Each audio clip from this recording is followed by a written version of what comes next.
আমরা জানি মুসলমানদের কেবলা ইতিপূর্বে কাবার পূর্বেও আরো একটি কেবলা ছিল, যেটাকে প্রথম কেবলা বলা হয়, যেটাকে বাইতুল মুকদ্দাস নামে আমরা চিনি, বা বাইতুল কুদস বা বাইতুল মাকদিস, এই তিন নামে বাইতুল মুকদ্দাসকে ডাকা হয়। সেই ফিলিস্তিনের জেরুজালেমে অবস্থিত বাইতুল মুকদ্দাসকেই আমরা প্রথম কেবলা হিসেবে জানি।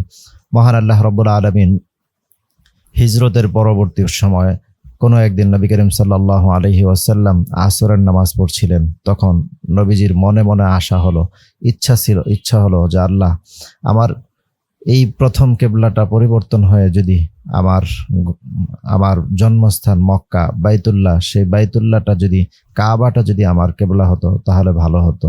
আল্লাহ তাআলা সাথে সাথে আয়াত নাজিল করলেন, জিব্রাইলকে পাঠিয়ে দিয়ে বাকি 2 রাকাত নামাজ, অর্থাৎ 4 রাকাতের 2 রাকাত নামাজ কেবলার দিকে ফিরে পড়ছিলেন, বাকি 2 রাকাত নামাজ আল্লাহ ঘুরিয়ে দিলেন। আল্লাহ বললেন, ফাওয়াল্লি ওয়াজহাকা শাতরাল মাসজিদিল হারাম। আল্লাহ তাআলা সাথে সাথে মসজিদুল হারামের দিকে নবীজিকে ঘুরিয়ে দিলেন। তারপর থেকেই শুরু হলো কিবলা, এটি হলো বাইতুল্লাহ। কিন্তু এই বাইতুল্লাহ পৃথিবীর সর্বপ্রথম জায়গা, সর্বপ্রথম ঘর। আল্লাহ তাআলা পবিত্র কোরআনুল কারীম ইরশাদ করছেন সূরাত আলে ইমরান 4 নম্বর পারার প্রথম পৃষ্ঠায় আল্লাহ তাআলা বলেন, ইন্না আউওয়ালা বাইতিন ওয়ুদিআ লিন-নাস লাল্লাযী বিবাক্কাতা মুবারাকাম ওয়া হুদাল লিল আলামিন। আল্লাহ বলছেন ইন্না আউওয়ালা বাইতিন এখানে এমন ভাবে বলা হয়েছে, এটি এমন একটি ঘর যে ঘরটি পৃথিবীতে সর্বপ্রথম আল্লাহ তাআলা বানিয়েছেন। অর্থাৎ এই পৃথিবীর যত ঘর আছে, যত বাড়ি আমরা দেখতে পাচ্ছি, এই বাড়ির মধ্যে সর্বপ্রথম যে ঘরটি আল্লাহ তাআলা বানিয়েছেন সেটির নাম হচ্ছে বাইতুল্লাহ তথা কাবা। এটিকে বলা হয় কাবাতুল মুশাররাফা বা মক্কাতুল মুকাররমায় অবস্থিত বাইতুল্লাহ। এই কাবা ঘরে আল্লাহ তাআলা সর্বপ্রথম বানিয়েছেন এবং এই কাবাকে কেন্দ্র করে আল্লাহ তাআলা পবিত্র মক্কার দাম বাড়িয়ে দিয়েছেন। আল্লাহ বলছেন, ওয়ামান দাখালাহু কানা আমিনা। যে ব্যক্তি এই কাবার চত্বরে চলে আসবে সে নিরাপদ হয়ে যাবে। আল্লাহ তাআলা তার জিম্মাদারি গ্রহণ করবেন, অর্থাৎ তাকে সমস্ত রকম বালা মুসিবত, ফিতনা ফাসাদ থেকে আল্লাহ তাআলা নিজ কুদরতিভাবে হেফাজত করবেন। আমরা জানি পৃথিবীর সবচেয়ে ভয়ঙ্কর ফিতনা হবে দাজ্জাল। দাজ্জাল পৃথিবীর 4টি জায়গায় আসতে পারবে না। তার ভিতরে প্রথমত জায়গা হচ্ছে এই জায়গা, যেটি হচ্ছে বাইতুল্লাহ অর্থাৎ হারাম, মসজিদুল হারাম। এই হারামের এরিয়ার ভিতরে দাজ্জাল নামক ভয়ঙ্কর ফিতনা প্রবেশ করতে পারবে না।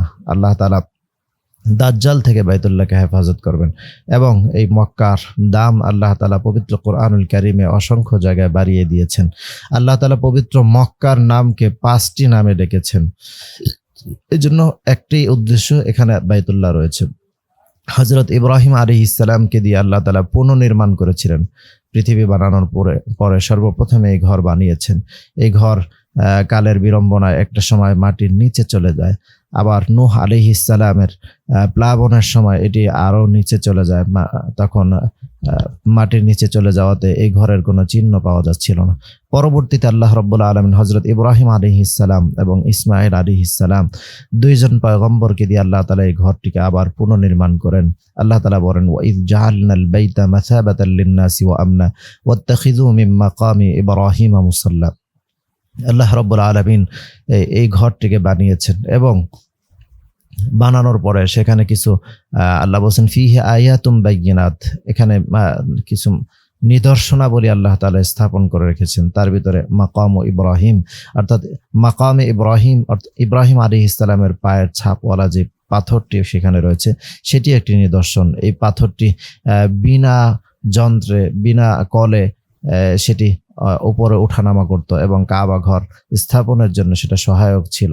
আমরা জানি সেই মাকামে ইব্রাহিম এটাকে সামনে রেখে নামাজ পড়ার জন্য আল্লাহ তাআলা নির্দেশ করেছেন। আল্লাহ বলেন, ওয়াত্তাখিযু মিন মাকামি ইব্রাহিমা মুসাল্লা। এই মাকাম ইব্রাহিমকে কাছে রেখে নামাজ পড়ার জন্য আল্লাহ রাব্বুল আলামিন নিজে নির্দেশ করেছেন।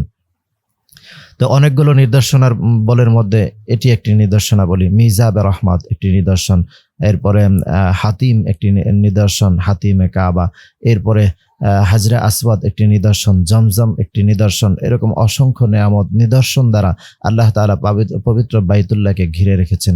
সম্মানিত সুধী, সেই বাইতুল্লাহ আল্লাহ রাব্বুল আলামিন এই বাইতুল্লাহকে বানিয়েছেন পৃথিবীর সর্বশ্রেষ্ঠতম জায়গা, পৃথিবীর সর্বশ্রেষ্ঠতম স্থান। এখানে এসে কেউ রবকে ডাক দিলে মনের ভিতর থেকে একটি আলাদা শব্দ বেরিয়ে আসে। এখানে এসে 2 রাকাত নামাজ পড়তে পারলে মনের গহীন থেকে অশ্রুর প্রবাহ হতে থাকে, চোখের পানি অঝর ধরা মানুষের ঝরতে থাকে। কারণ একটি মানুষের সারা জীবনের সাধনা থাকে এই বাইতুল্লাহ তাওয়াফ করা, এই বাইতুল্লাহ জিয়ারত করা। সম্মানিত শুধু সেই বাইতুল্লাহকে আমরা জানবো, বুঝবো। এখানে এসে একটি আবাদত করলে, একটি ফরজ আবাদত করার সাথে সাথে আল্লাহ তাআলা তার আমলনামায় 1,00,000 গুণ সওয়াব বাড়িয়ে দেন। যে কোনো একটি আবাদত আপনি করবেন, আল্লাহ তাআলা লক্ষাধিক গুণ বাড়িয়ে দিয়ে আল্লাহ রাব্বুল আলামিন আপনার আমলনামায় সেই সওয়াব দিয়ে দিবেন। সুতরাং এই জায়গা, এই স্থানের বিকল্প পৃথিবীতে আর নেই। আসুন সেই কাবাকে কেন্দ্র করে আমরাও চেষ্টা করি, আমরাও ইচ্ছা করি, প্রতিজ্ঞা করি জীবনে একবার হলেও সেই কাবার গিলাফ ধরে রবকে ডাক দিব এবং রবের কাছে জীবনের ভুলগুলোর কথা বলে মাপ চাবো। আল্লাহ তাআলা আমাদের সবাইকে কবুল ও মঞ্জুর করুন। আমিন। আসসালামু আলাইকুম ওয়া রাহমাতুল্লাহি ওয়া বারাকাতুহু।